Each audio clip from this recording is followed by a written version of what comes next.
With the popularity of solar energy systems, energy storage batteries are attracting more and more attention. So, what special consideration should be observed where the batteries are placed?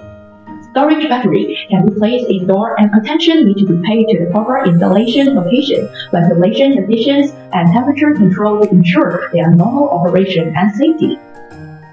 Battery should be placed in a relatively open, safe, dry, and well-ventilated indoor space, because poor ventilation will cause the battery to heat up, thus affecting the normal operation and safety of the battery. Generally, it is recommended to choose a place with open ventilation, such as a balcony, corridor, or corner of a room. Especially in hot summer, windows need to be opened in time for the ventilation. Temperature also has an important impact on the normal operation and life of battery.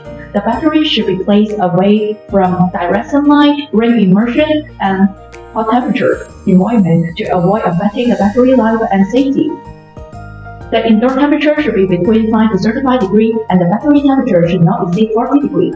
Xinduan can provide lead-acid battery, gel battery, and lithium battery according to customers' needs. Welcome to contact us for more information. Thank you guys. Bye.